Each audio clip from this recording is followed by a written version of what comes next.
See you this week. I hope your week was great. I hope the week since we've last shared this intimate.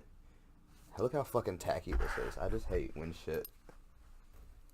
Like I want a nice clean podcasting area. You know. There's also some fucking hot sauce over here that I did not have to show you, but I also fucking did. Because it's really pissing me off whenever I take a glance over here, I see this hot sauce and I think, hey, guess what? Put that in the fucking cabinet. Because hot sauce does not go in a refrigerator. And if you put hot sauce in a refrigerator, you're fucking not a Skeletor. If you put hot sauce in the refrigerator, you need to fucking seek therapy. If you put hot sauce in the refrigerator, realistically, it's your choice and you can do whatever the fuck you want. I'm going to do something different. I've got some Canadian Superior whiskey. I did not drink last podcast. This podcast I am going to drink. I'm going to drink this Canadian Superior whiskey, and I'm going to do two things. I'm going to see what the fuck comes out of my mouth, and I'm also going to see if I can cry watching this clip that's been making me cry all week. And I feel like if I can cry on the podcast, that's going to do wonders for numbers, baby. I'm all about numbers. I'm all about metrics. I'm all about my hair not looking... My hair looks great. I don't know why I'm complaining. I don't know why this hat's on. Alright, let's see. Let's see if I can trigger the waterworks. Okay. So this is the Macho Man Randy Savage. He had a Viceland documentary, and it's about him and Miss Elizabeth, his on-screen and in real life love affair. They got divorced. She passed away. And the way Macho Man, he's very much still the Macho Man. He's very much, ooh yeah, brother. But the way he processes the loss of his dead ex-wife has been really pulling at the old heart fart. So I'm gonna see if I can whip up some tears. Here we go. Which I never thought I'd hear myself say. I want to ask you about, Miss Elizabeth, her loss and everything. You earlier in your career, you guys helped each other out in your careers. Yeah, we were actually married, and we got a divorce, like which happens in life sometimes, and we had separation, we had closure, but I really feel real bad for her and her family. That's what it is, I think. I think it's when he does. It happens in life sometimes, because that, yeah, we got divorced. He still seems, that's so interesting. It's that motion that breaks my heart a little bit. Let's see that again.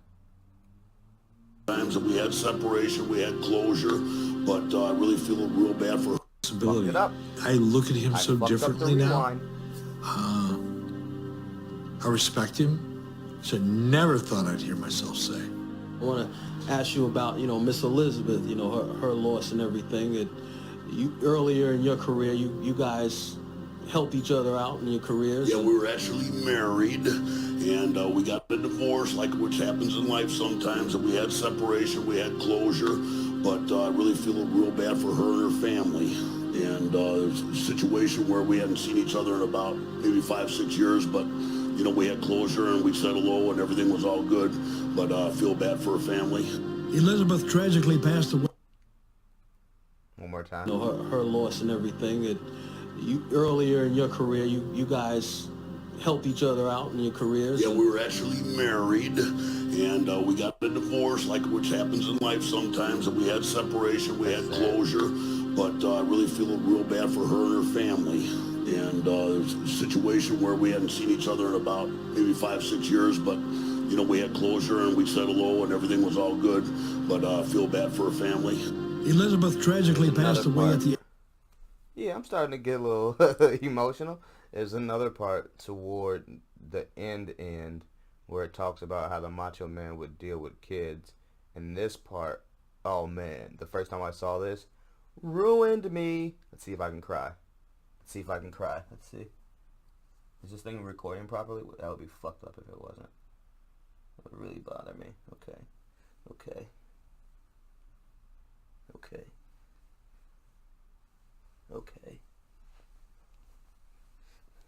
Ooh, this is how Jeff Goldblum talks. Ooh, with his hands in real old man perverted style. Alright, I don't know what the fuck that was. Yeah. Alright. Operation Make Adam Cry on the podcast. First female that was depicted in a powerful role. She was beautiful, quiet, but she was class. Elizabeth was class. Maybe a boy named Timmy would come up with his father, and they say, "May I have your autograph, sir?" He's, oh, yeah. Here's the deal. Timmy, I want to sign your autograph, but you got to do something for me. What's that? How you doing in school, Timmy? How you doing in school? Are you doing your best? Because, Timmy, I'm going to sign your autograph. But if you don't do well in school, if you don't do your best every single day, it's going to be real, real bad for you. Randy and If you don't do your best in school. Yeah, that didn't... I'm pretty, actually, yeah, I'm kind of emotional right now. And we're back, Skeletees, because I just spent 20 minutes talking about some shit that wasn't funny, and it was just sad. It was just difficult. Let's see. Shit that makes me feel good this week. Shit that makes me feel good. Oh, this made me feel good. This made me feel really fucking good. There's 2 times in my life where I've thought that... I'm gonna tie my fucking hair up. There's 2 times, and I'm just gonna get rid of this, because I get too fucking into looking at myself do shit. There's 2 times in my life where I felt incredibly, like, attractive, right? Because I'm not flooring people attractive. Like, I knew this guy in college. His name was Cody. He was white and Native and Indigenous American or Native American. I'm not sure the proper terminology. He was white and Native. I think that's it. And he was like a goddamn Jonas brother, you know? Girls would see him and they'd go, "Oh, hello." Whereas girls see me and they go, "If he's nice, I don't know," you know. I've never rendered women speechless with the old appearance.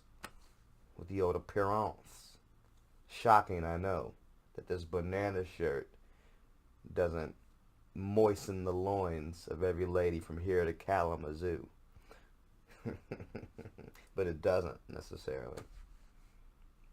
No moistened loins. That's a hell of a sex right there, right? Hey, bae, loins are moist. Come over and pickle dive. That would be, what type of fucking Sesame Street way to tell me you want to have sex is that? Hey, bae, moist loins. Come over here and rod spackle the ham cove. The fuck did you just say? Are you having a fucking stroke, lady? My wife? Is my wife having a stroke? Signs your wife is having a stroke. She refers to her vagina as the pickle cove. The fuck was I talking about? Oh, there's 2 times in life where I felt incredibly attractive. One was I was at a friend's birthday party in a bar in Boys Town, and there's a gay guy swipe me on the ass, which is A, assault, B, not super cool because I'm totally straight, but C, didn't hate it. He goes, assault, don't touch people on their butt, but he smacks my butt, and I know it's a gay guy, you know, because girls do playful pats on the butt. This pat was like a, "What's up, nigga? I'm trying to," you know what I'm saying? I'm trying to make you make you have some questions in your life. And I turn around and I'm going, what the fuck? I turn around and I go, what?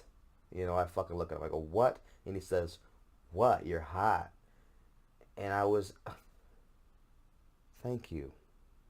And I told myself, it's hilarious. I told myself that, okay, I know I'm at this gay club, and I know I ain't fucking gay, but I will give that instance 2 more times to play out before I get fucking angry. Because it felt good, man. It felt good. Girls don't do that. Not to me, at least. So that was the first time I felt really attractive. The second time I felt really attractive was recently.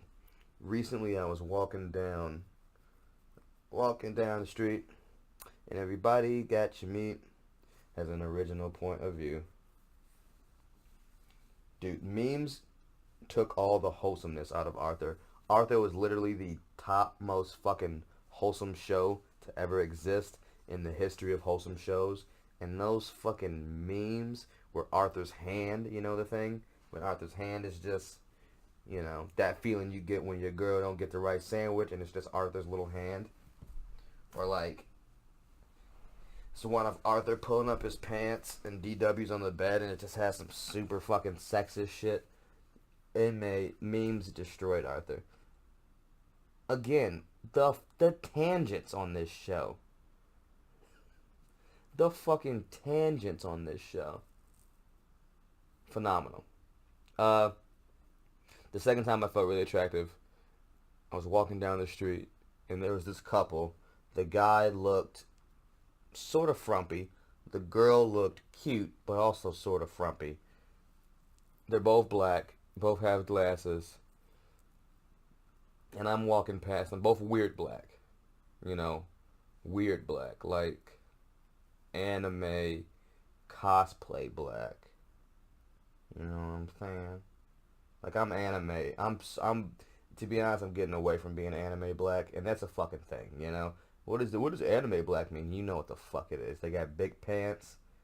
They wear Mario fitted caps. You know what the fuck I'm talking about. They have 200 hours on Persona 5. You know what the fuck I'm talking about. They don't use clear roll deodorant, but they should. And you know they don't because they have white crust on all their shirts, on all their Deadpool shirts. You know what the fuck it is. You know anime black when you fucking see it. Anyone named Jeremy is anime black. I've never met a black guy named Jeremy who didn't know how to fucking do Naruto hand seals. But they're anime black. They're walking toward me. I'm walking toward them. We're gonna intersect 3 black ships and 1 white knight. We're walking towards each other, and the girl is looking at me casually with no lascivious intent that I can discern in her eyes. I'm looking at her also casually, no lascivious intent I'm putting out there because I don't mean any lascivious intent. I'm just looking at 2 fellow blacks here trudging through this white man's gauntlet of oppression, of systematic subjugation, power to the motherfucking people. We're walking past each other, me and the lady looking at each other. The guy catches wind of this. The guy sees me, sizes me up. He goes, the radar in his head goes, beep, beep, beep, beep, beep. Threat. He holds his girlfriend's hand. Not tight, not threatening. He seems like a nice guy. He begins to hold his girlfriend's hand, and then he kind of looks at me sheepish. Because he fucking knew. Because he fucking knew the longer I look at his girl, every second his girl looks at me, she fucking forgets one of the letters in his name. If his name is Jeff, look at me 3 seconds, his name is just and I fucking mean that. I fucking mean that. And that made me feel real good. Making a grown man protect, stake his claim. Hey man, just so you know, she's with me. Don't take her with your luxurious hair and your amazing jawline and your sweet banana shirt. And I fucking look at him, you know what I do? I nod. But that nod, you know what that nod says? Psychologically, beneath the surface, you know what that nod says? That nod says, you're safe, little one. For now. You're safe, little one. For now. That's what that fucking nod said. Dude, yeah, like I said, I'm not super attractive. That made me feel really attractive. I saw my buddy E do the most attractive tall guy shit in the world. This was a while ago. We're at Sub T for reggae night, which is a fucking trap and a half. Thursdays for reggae night, Sub T is a trizzy. It's a trizzy trap. We're there for reggae night. My friend E, who's like, might as well be named Trey. And you know how I feel about black guys named Trey. If you're a black guy named Trey, you're crushing. Might as well be Trey. His name's E, might as well be Trey. E, this guy, holding this lady's hand, and they're leaving the club. E grabs her other hand, not aggressively. He slides it like that, and then she turns around, and I'm talking about ear to fucking ear smile. Cheshire cat fucking grin, dude. She goes, oh. Dude, fucking moist loins, dude. Instant. I was like, that's the coolest shit I've ever seen. She's obvi with a guy. You obvi knew that. You brushed against her hand. She turned around. And that shit worked. And that relationship probably never went anywhere, right? Obviously, they didn't want to go anywhere. They're leaving.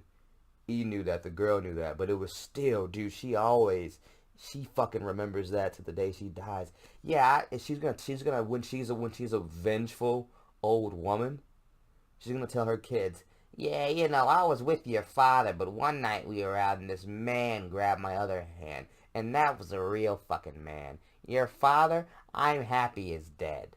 That's what she's gonna say. That's what she's gonna say. I'm happy your father is dead, my 10-year-old daughter.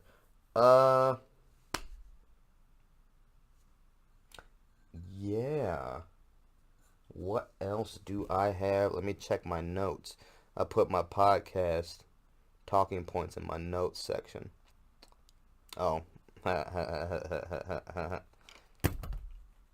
Let's see where this goes.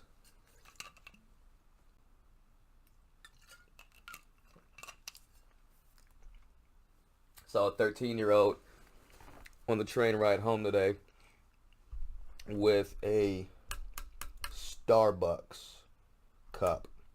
And that's how I know I will have failed as a father if my 13-year-old needs a Starbucks for their commute home. And if my 13-year-old has a favorite Starbucks drink, throw the kid away. You know, because literally all any coffee is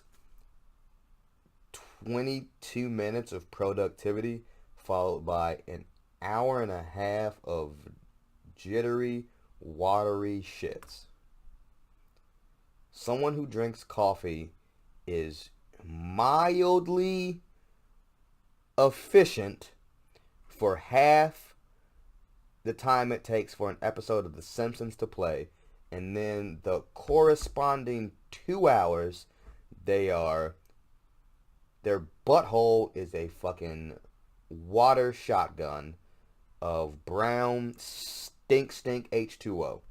That's what coffee is, people. That's what coffee is, Skeleties. Coffee is, hey, guess what? You constipated? Have a macchiato. Your butt's gonna be goddamn Niagara Falls. You know, you got Niagara Falls asshole. NFA. NRA. Clint Eastwood.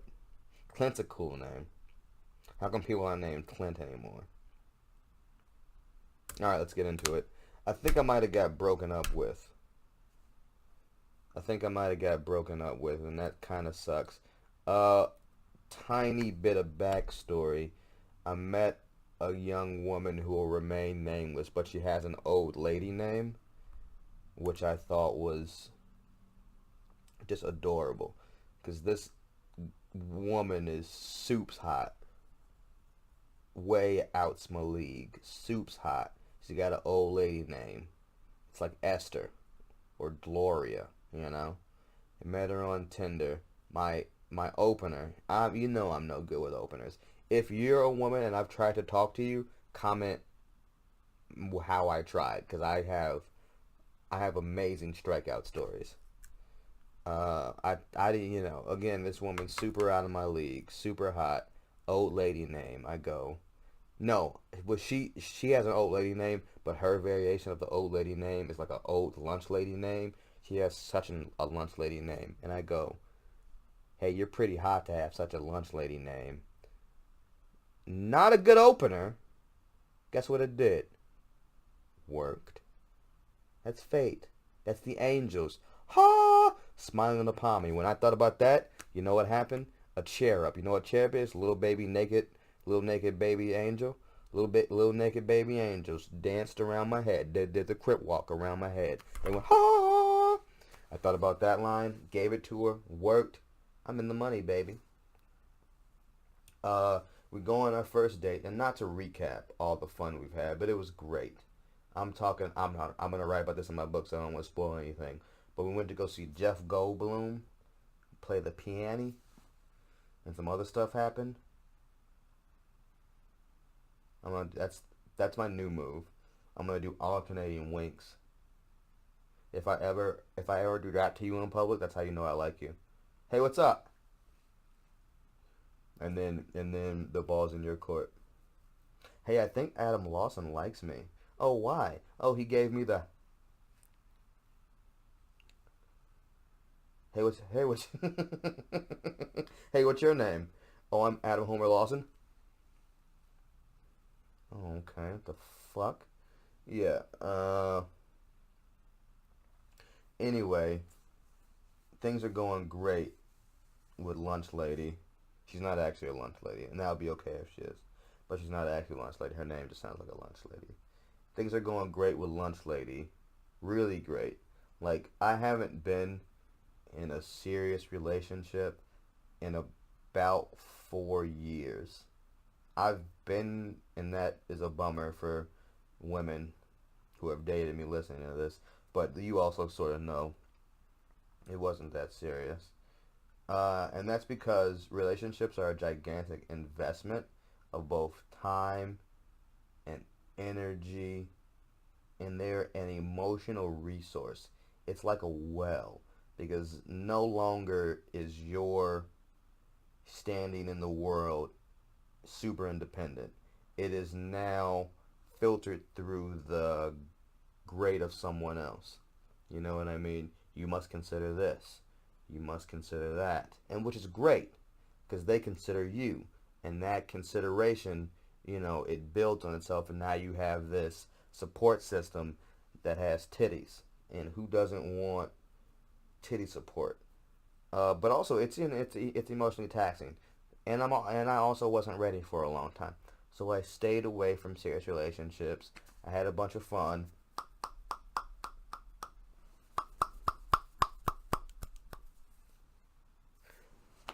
But I stayed away from them until I met Lunch Lady, and then things were really, really great for a little bit. But, but,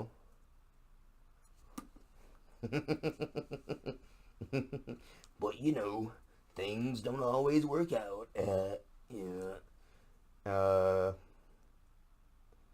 We had this persistent issue that I'm just gonna fucking talk about, because what's the point of having a podcast if I talk cryptically? She really likes sex, and I really like sex, and she requires sex, like not a lot, but a reasonable amount, because that's part of her love language. We figured out. It's one of the ways she feels validated and cared for and special. And one day she picked me up from work, and that's an act of service. That's the love language, I guess. And that made me feel validated and cared for and loved. So I get how actions, whether that be sex or ride from work, I get how those correspond, and I get how both of those are very important gestures. One time I was investigating the treasure trove. You know what I mean? I was doing my thug thizzle, but I was also sort of watching A Handmaid's Tale simultaneously, and she saw me watching A Handmaid's Tale when I was supposed to be laying down the pizipe, and then she got really upset, but she didn't tell me she was really upset, and the next day she called, and was like, no, she texted, she was like, hey, we need to talk, which I fucking hate that. I hate a text that says, hey, we need to talk. Just include the fucking issue in the text. Because when you say that, I don't know what the fuck's going on. Are you okay? Has something happened to you? Are you injured? What do you need to talk about? Include the subject in the fucking text. She texted me, hey, we need to talk. And I'm at work, but I rush out. It's late at work, so I'm not teaching. But I rush out of the room I'm in. I think I was grading papers or something. I rush out of the room, and now I'm in the staff bathroom, which, by the way, the second floor staff bathroom in my job, I don't know what staff member it is who uses that one, but they need a colon cleanse, and they need a rabbi and an exorcist and a new diet, because that staff bathroom on the second floor of my work is horrendous. It smells horrendous. So I'm in this horrendous fucking 4x6 linoleum hell den, and the smell of, you know, the chess instructor's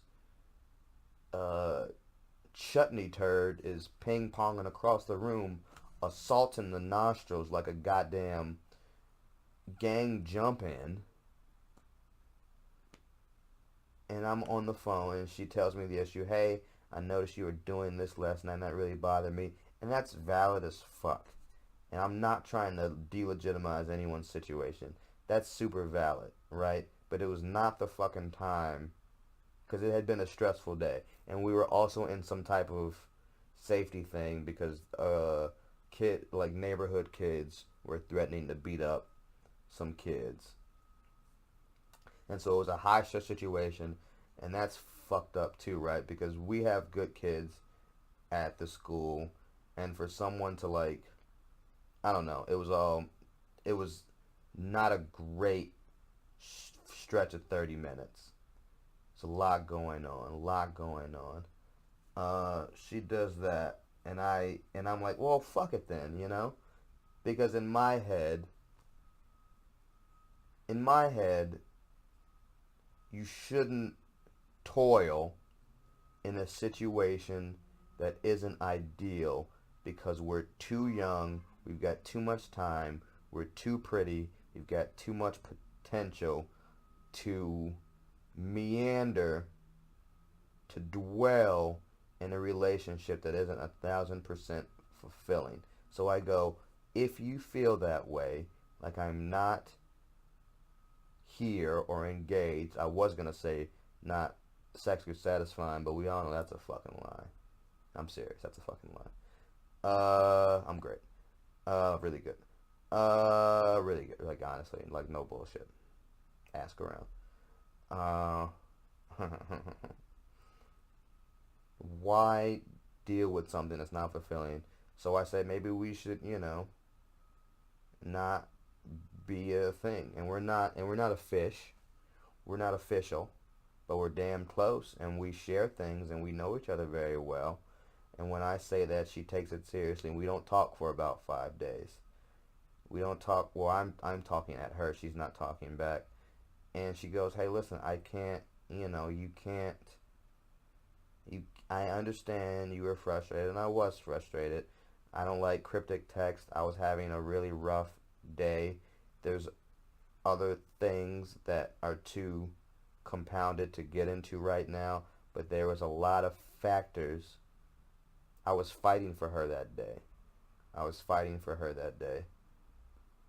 And that's a different issue. But yeah, so I think I'm getting broken up with, and while that's a bummer, I just want the best for everyone, especially the people who see me for me, and that's sort of a issue. I think sometimes I come across as a character to people, or I think sometimes I come across as like not fully a human being, and that bums me out. Like I don't have a ton of super close friends. A lot of people know me, but I don't have a ton of super close friends. And part of me is because I keep motherfuckers at arm's distance, but also I keep people at arm's distance because I think people are comfortable in the facade. I think people are comfortable in that barricade I put up. That's a pretty good. Do you see that? I said facade, but facade is spelled facade, and then I said barricade, and I do put up a barricade. I'm a genius.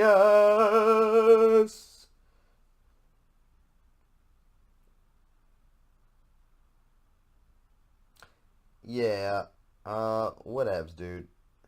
It's a bummer, but I want everyone to be happy.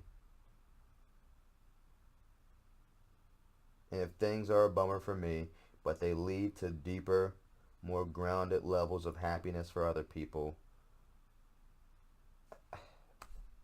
then I'll take every single bummer in the world. And that's what I want to impart to you guys this week. If something is a bummer for you, but you can tolerate it and you can weather the storm, and people you legitimately care about are thriving and prosperous, then you have to tolerate and weather the storm of the bummer. Because bummers aren't forever, I promise. Bummers are like seasons. They're not like Chicago seasons.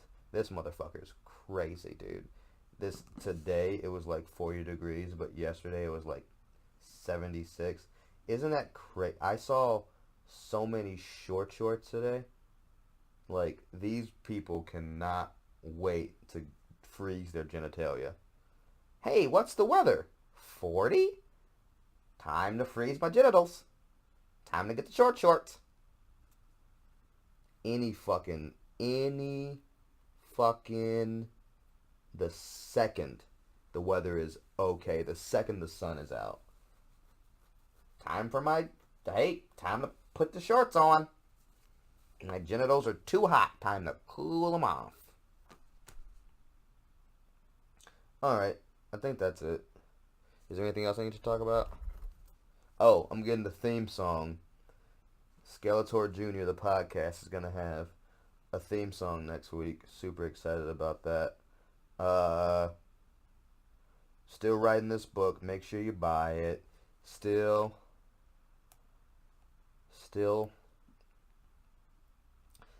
keeping on. You do the same. See you laters, alligators.